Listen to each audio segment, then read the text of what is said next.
The first light of morning was always the softest here. It didn't burst over the horizon, but sort of seeped through the thick canopy of old oak trees, turning everything a gentle shade of gold. Every single morning, right at 6:30, a man in a faded blue pickup truck would pull over onto the wide, grassy shoulder of Cherry Lane. The truck had seen better days. It was splattered with dried mud, the kind that doesn't wash off easily, telling stories of countless trips down quiet, earthy roads. The man himself moved without hurry. He would step out into the cool, damp air, stretch his back just a little, and pull on a pair of leather-work gloves. The gloves were so worn they were soft, stained a permanent dark brown from years of good, honest dirt. To anyone driving by in a hurry, he was just part of the scenery. Another gardener getting an early start for some rich family who lived in one of the big houses tucked away behind the trees. But this man wasn't a gardener. Not for hire, anyway. His name was Leo, and this land, this quiet, overgrown piece of earth with the rusted iron fence, was his. He had gotten it from his great-aunt, a fierce, independent woman who had loved the trees more than people. While fancy letters from real estate developers offering piles of money gathered dust on his table at home, Leo came here for a different reason. That he didn't come as the owner. He came as a friend. His routine was his peace. First, he'd carefully clip the laurel hedges that were always trying to swallow the sidewalk. He didn't shear them into perfect boxes, just gently persuaded them back, giving them shape. Then he'd kneel on a folded piece of burlap and work on the flower bed by the fence. He'd pull out the stubborn, spiky weeds, making room for the shy violets and the wild ginger that was trying to spread. His hands knew the work. They moved with a patience that didn't come from a clock, but from something deeper. The best part was under the giant copper beech tree. Its branches swooped down to the ground like a great, leafy tent. In the fall, it was a blaze of orange. Now, in the early green of the season, it dropped small twigs and bits of bark. Leo would gather these not because the place needed to be spotless, but because it felt like a kind of respect, like tidying up a living room for a sleeping friend. Sometimes he'd just stand there, his hand on the tree's rough, gray trunk, listening. He'd listen to the squirrels arguing, the distant call of a bobwhite quail, the wind making a shushing sound through a million leaves. This was his church, his quiet place. The 5 acres behind the fence held an old, empty house he rarely went into. That wasn't what he loved. He loved the land, the buzzing, breathing, growing life of it. That he knew the people in the shiny new houses down the road saw him. He saw their curious glances from behind steering wheels. He knew what they thought. The Johnsons must have hired a new landscaper for the old Varton place. It never bothered him. In a way, it was freeing. When you're invisible, you can just be. There was no performance, no need to look or act like a man who owned valuable land. He was just a man in old clothes, having a quiet conversation with the earth, one pulled weed and one trimmed branch at a time. The sun climbed a little higher, warming his shoulders through his jacket. He breathed in the smell of damp soil and cut grass. This was everything he needed. This was his inheritance. Not the value on a piece of paper, but this perfect, quiet hour where the only thing that mattered was the next gentle task awaiting his worn, gloved hands. On the other side of town, in a small, tidy apartment that still smelled of fresh paint, a different morning ritual was happening. A police officer was buttoning up his crisp, navy blue uniform with a kind of fierce attention. His name was Dan, and he was new, not just to the morning shift, but to this whole quiet, tree-lined world. His last job had been in the heart of the city. There, his days were a loud blur of sirens, shouting, and frantic action. Here, in the suburb of Oak Haven, the silence itself felt strange, almost suspicious. As he polished his badge one last time, he made a promise to himself. He wasn't going to get lazy. Peaceful didn't mean perfect. He was going to be proactive, the kind of officer who noticed things others let slide. His patrol car glided through streets so clean they looked washed. He saw kids waiting for school buses with bright backpacks, people walking dogs that wore little coats. It was all so orderly. But Officer Dan's eyes, trained for trouble, started looking for the cracks in the picture. And that's when he saw the truck, a faded blue pickup, parked on the grassy shoulder of Cherry Lane. It was there one morning, then again the next. It was always the same truck, always around the same early hour. It didn't look like the work vans of the other landscaping companies, all shiny with phone numbers and leaf logos plastered on the side.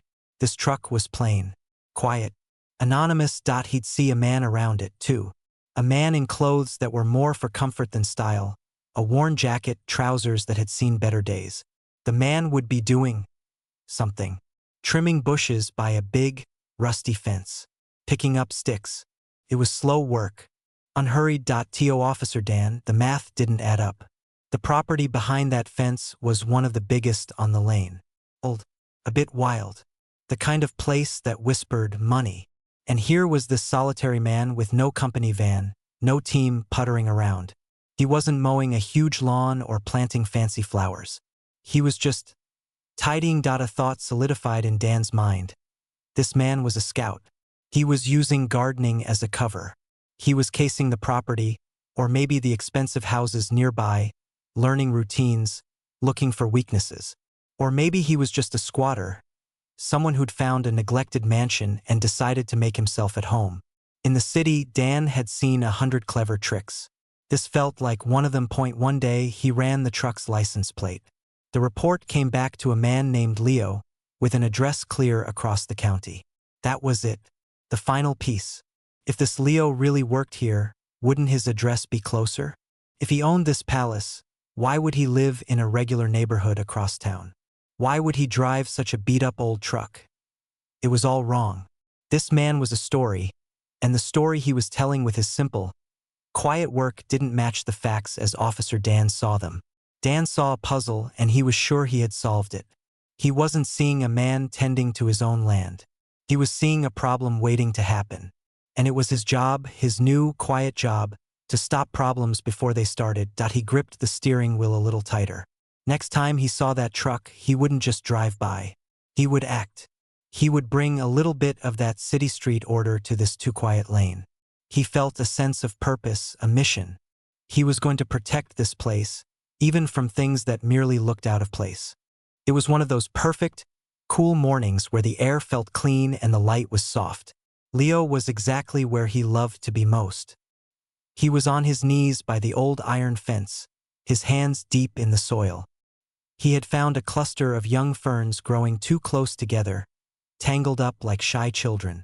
With the gentle care of someone who had all the time in the world, he was carefully separating them, loosening their roots, and giving each one its own new spot in the damp, shady earth. He hummed a tuneless song under his breath, the kind of sound that just comes out when you're completely at peace.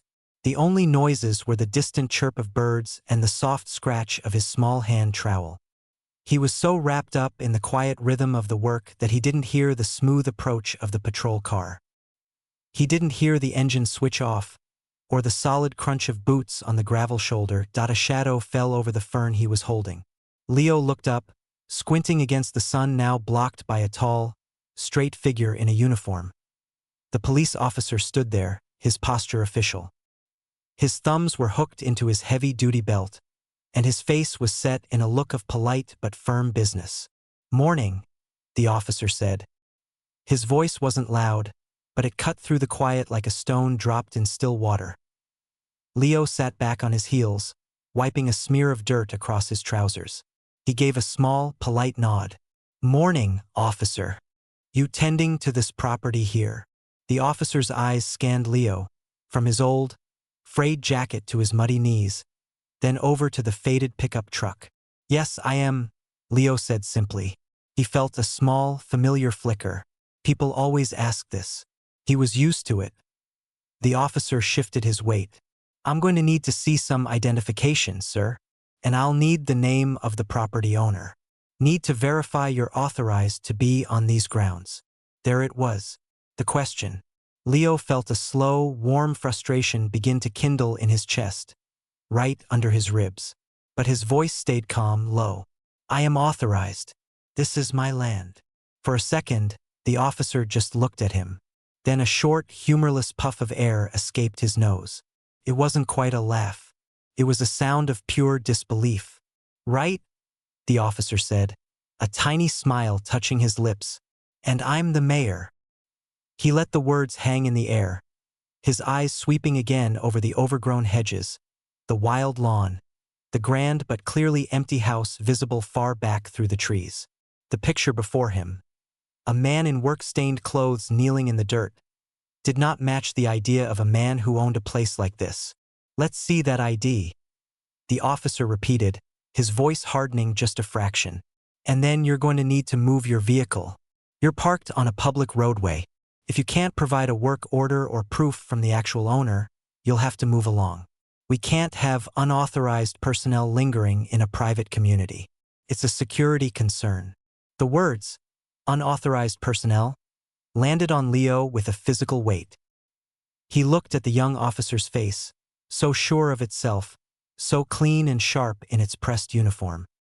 He looked at his own hands, caked with the dark, rich soil of this very land. The distance between them felt immense. Slowly, Leo stood up.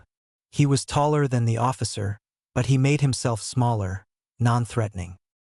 He pulled his worn wallet from his back pocket and handed over his driver's license.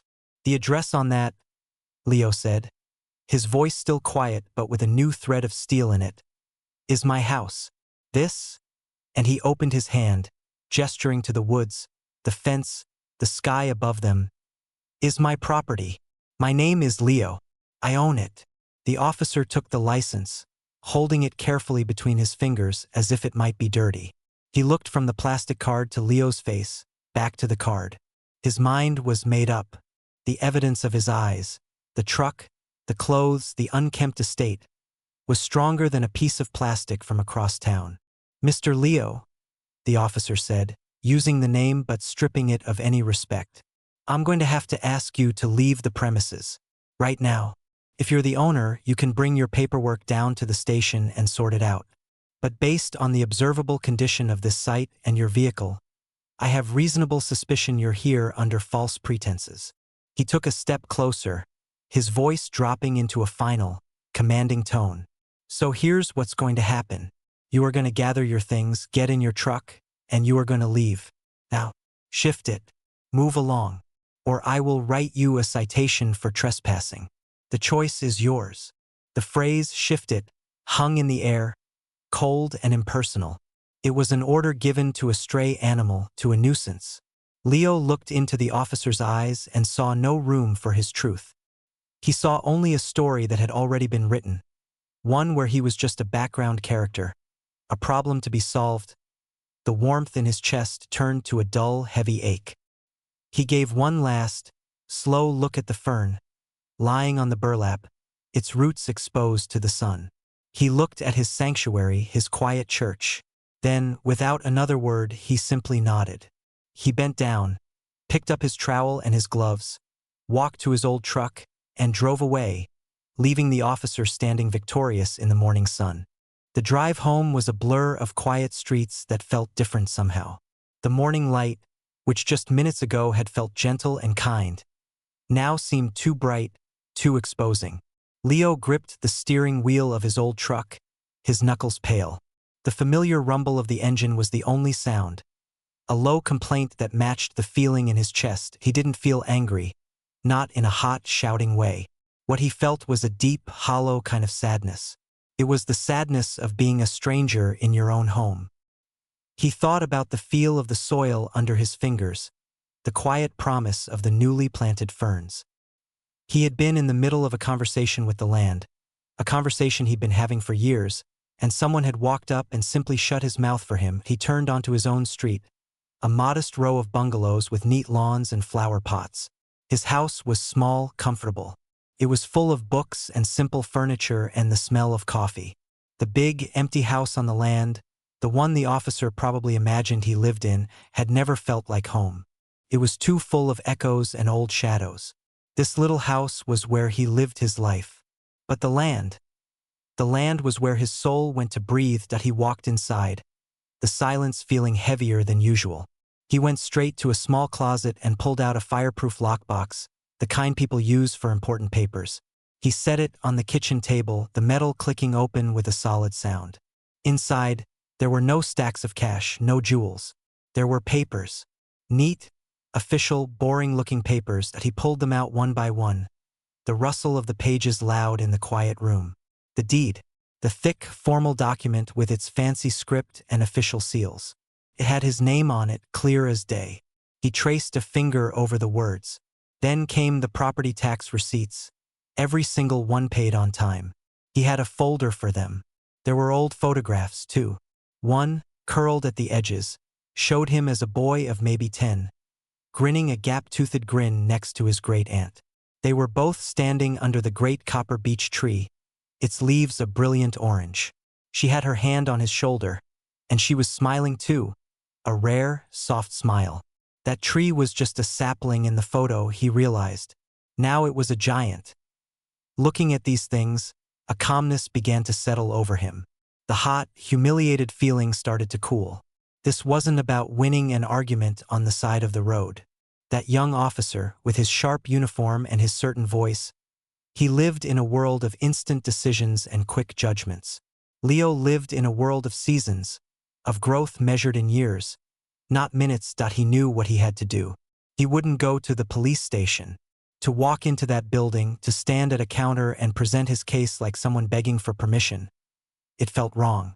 It would make his truth feel small, like something that needed to be approved. No.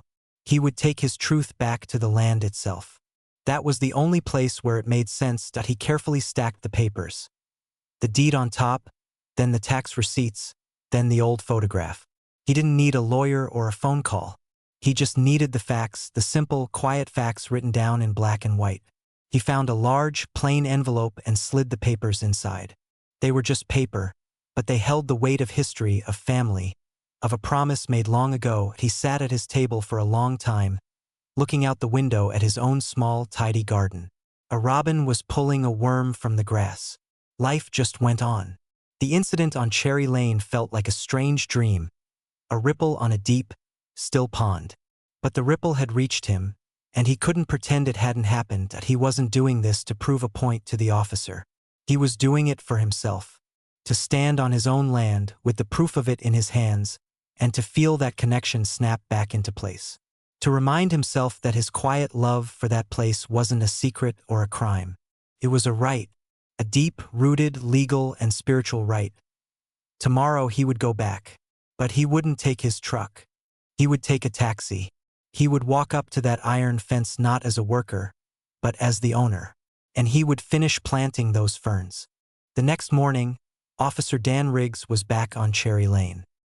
He drove a little slower, his eyes scanning the shoulders with a new sense of satisfaction.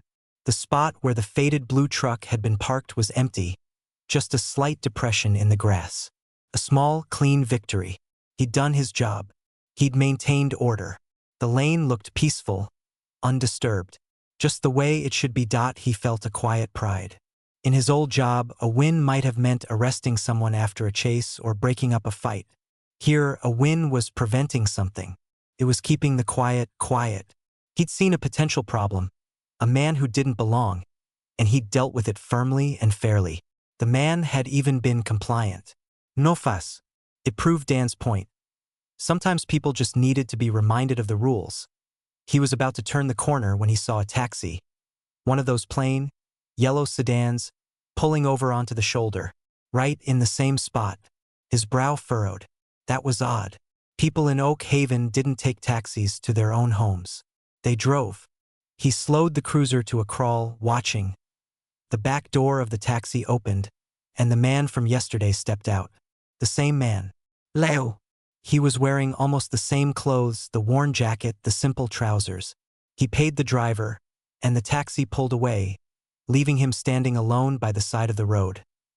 Dan felt a spike of irritation. He'd been clear. He'd told this man to leave and not come back without proof. And here he was, back the very next day without his truck, almost as if he was trying to be sneaky. This felt like defiance. A challenge to his authority right here on his new beat. He pulled the cruiser over sharply, the tires crunching on the gravel. He got out, his movements quicker, stiffer than the day before. The sense of satisfaction was gone, replaced by a simmering frustration. I thought I made myself clear yesterday, Officer Dan said. his voice tight as he approached. He didn't bother with a good morning. "This is private property. You were instructed to leave." Leo turned to face him. He didn't look angry or scared. He looked calm, tired maybe, but steady. In his hands, he held a simple, large envelope. "You were clear," Leo said, his voice as quiet as it had been the day before. But there was a different quality to it now. It wasn't the voice of someone explaining. It was the voice of someone stating a fact. Dan's eyes dropped to the envelope. "What's that?" "Proof," Leo said simply. He didn't hand it over aggressively. He just held it out, waiting. For a second, Dan hesitated. His mind was still stuck on the story he'd written. The scruffy man, the unkempt property, the truck from across town. The envelope didn't fit, but his training kicked in. He took it. He slid the papers out, right there in the cool morning air. The first thing he saw was the word deed in heavy, formal letters at the top. His eyes skipped down, searching, and there it was. The legal description of the land, the parcel number, and the owner's name. It wasn't the name of some LLC or a fancy trust. It was the name on the driver's license he'd held yesterday. Leo Vartan. Dan's breath caught in his throat. He flipped to the next page. Property tax receipts going back years. All paid. All in the same name. Then, a photograph slipped between the papers. A faded color picture of a younger Leo, beaming, with an old woman under a much smaller version of the giant copper beech tree that stood just behind the fence. The world seemed to tilt slightly. The sounds of the morning, a distant bird, the rustle of leaves, faded into a dull roar in his ears. He stared at the papers, then at the man in front of him.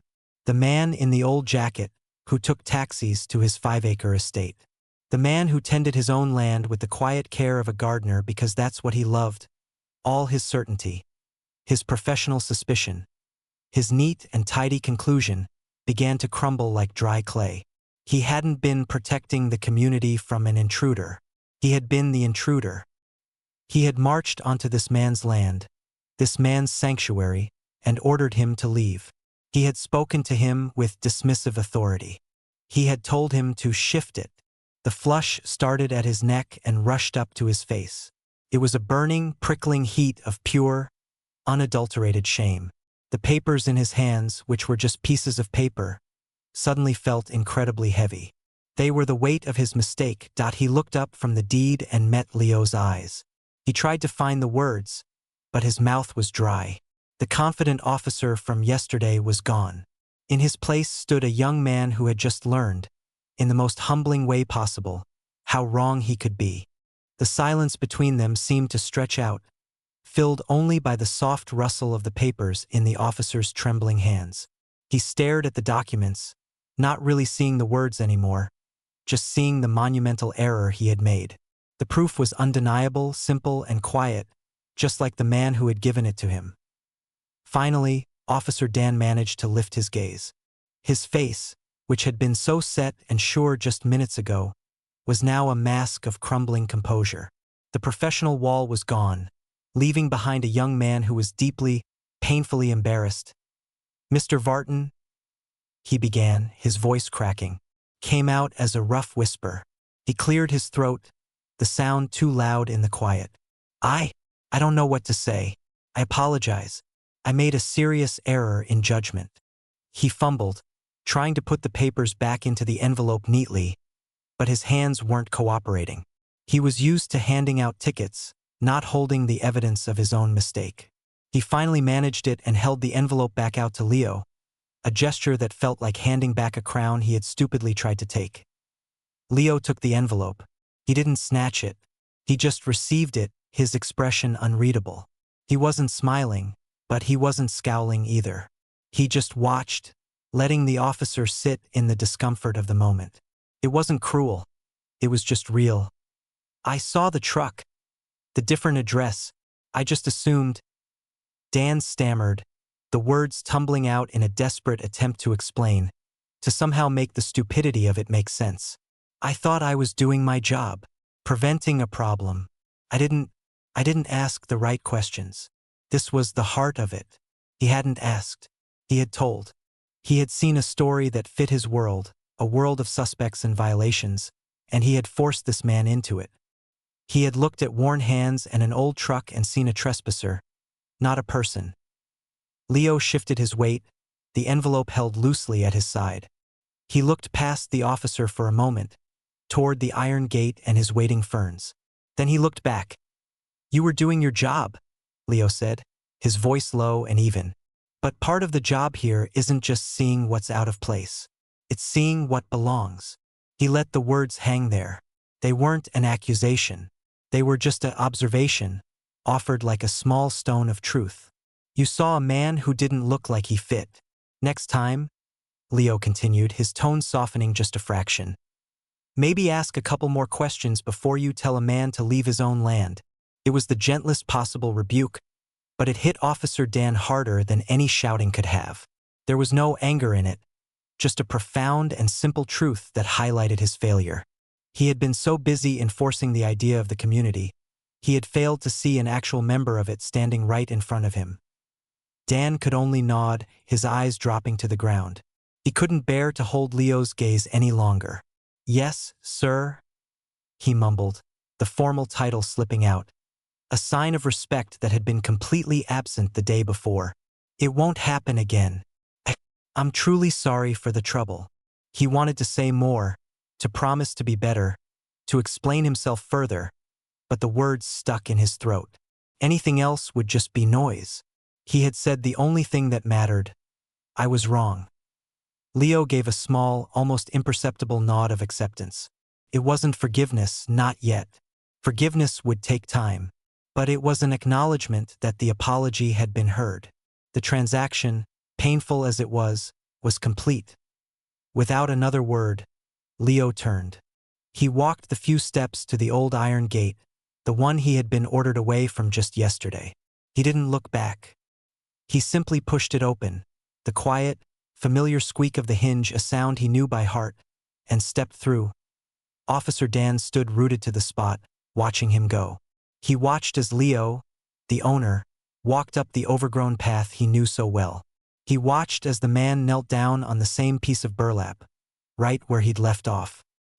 He saw him pick up the hand trowel and gently begin to dig a new hole for the waiting fern, its roots carefully covered in damp cloth that he was just gardening again. But to Dan, the scene was completely transformed. This wasn't a suspicious loiterer. This was a man at home, a king in a kingdom of trees and quiet. The shift in perspective was so total it made his head spin. He had been so utterly, completely blind that he stood there for a long minute, the cruiser door still open, the engine off. The weight of his badge felt different on his chest. He finally, slowly, got back into his car. He didn't drive away immediately. He just sat, watching the man work in the dappled sunlight, understanding for the first time that the most important thing to protect on this quiet lane wasn't an idea of order, but the real, peaceful, and sometimes invisible lives that were already living within it. Officer Dan sat in his patrol car for what felt like a long time, but was only a few minutes. The engine was off, and the only sound was the slow, heavy beat of his own heart in his ears. He watched through the passenger window as the man, Leo, worked.